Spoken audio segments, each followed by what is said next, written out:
മിശിഹായിൽ അനുഗ്രഹീതരായവരെ, ദൈവികാരുണ്യ ഈശോ ഈ ദിവസം നിങ്ങളെയും നിങ്ങളുടെ കുടുംബങ്ങളെയും സമർത്ഥമായി അനുഗ്രഹിക്കുകയും അവിടുത്തെ കൃപകൾ കൊണ്ടും അനുഗ്രഹങ്ങൾ കൊണ്ടും നിങ്ങളെ നിറയ്ക്കുകയും ചെയ്യട്ടെ എന്ന് പ്രത്യേകമായിട്ട് പ്രാർത്ഥിക്കുകയാണ്.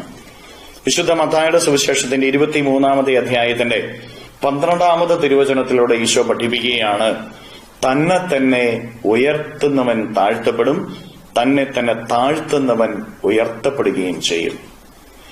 നിന്റെ ജീവിതത്തിൽ ഉയർച്ചയുണ്ടാകണമെങ്കിൽ എളിമയുണ്ടാകണമെന്ന് ഈശോനാഥൻ പഠിപ്പിക്കുകയാണ്. എത്രമാത്രം കുതിച്ചുയർന്നാലും താഴെ നിന്നേ സമ്മാനം കിട്ടുകയുള്ളൂ എന്ന് പഴമക്കാർ പറയാറുണ്ട്. പ്രിയപ്പെട്ടവരെ, നമ്മുടെയൊക്കെ ജീവിതം താഴെ നിൽക്കേണ്ട ജീവിതമാണ്. എളിമയുള്ള ഒരു ജീവിതത്തിന്റെ ഉടമയായിരിക്കണം. ഹൃദയത്തിൽ എളിമയും ചിന്താഗതിയിൽ ഉയർച്ചയും നമുക്കുണ്ടാകണം. ഉയർന്ന ചിന്ത, എളിമയുടെ മനസ്സ്, ഇത് നമുക്കുണ്ടാവണം.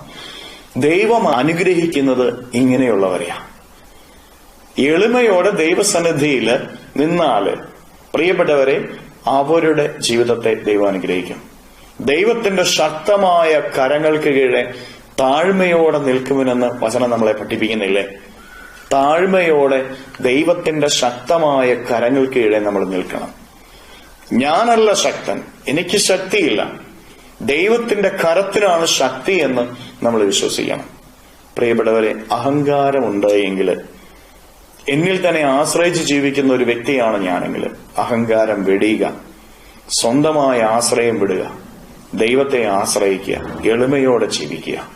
കരങ്ങളെ യാചനയോടെ പിടിച്ച് നമ്മുടെ ജീവിതത്തിന്റെ ഓരോ കാര്യങ്ങളെയും ഈശോയ്ക്ക് കൊടുത്ത് നമുക്ക് സ്തുതിക്കാം. ഹല്ലേലൂയ. ഈശോയെ നന്ദി. ഹല്ലേലൂയ, ഹല്ലേലൂയ, ഹല്ലേലൂയ, ഹല്ലേലൂയ, ഹല്ലേലൂയ, ഹല്ലേലൂയ. കർത്താവ് ഈശോയെ, മക്കളെ ഓരോരുത്തരെയും സമർപ്പിക്കുന്നവരെ അനുഗ്രഹിക്കണമേ, ആശീർവദിക്കണമേ. ഇവരുടെ ജീവിതത്തിൽ നിന്ന്, ജീവിതത്തിന്റെ വഴികളിൽ നിന്ന് സർവ്വ തിന്മകളും ബന്ധനങ്ങളും കെട്ടുകളും പിശാചിന്റെ ഉപദ്രവങ്ങളും നാരകീയ ശക്തിയുള്ള പ്രവർത്തനങ്ങളും പൈശാചിക ശക്തിയുള്ള പ്രവർത്തനങ്ങളും ദിവികാരുണ്യത്താൽ ബന്ധിച്ച് നിർവീര്യമാക്കി നരകാഗ്നിയിലേക്ക് അട്ടിപ്പയക്കുന്നു. എല്ലാ കെട്ടുകളും ഇവരുടെ ജീവിതത്തിൽ നിന്ന് അഴിയട്ടെ എന്ന് കേൾപ്പിക്കുന്നു. സർവ്വ തിന്മകളും വിട്ടുമാറട്ടെ എന്ന് കേൾപ്പിക്കുന്നു. ഹല്ലേലൂയ, ഹല്ലേലൂയ, ഹല്ലേലൂയ, ഹല്ലേലൂയ. നിത്യപിതാവും പുത്രനും പരിശുദ്ധാത്മാവുമായ സർവേശ്വരായ എന്നേക്കും ആമേൻ.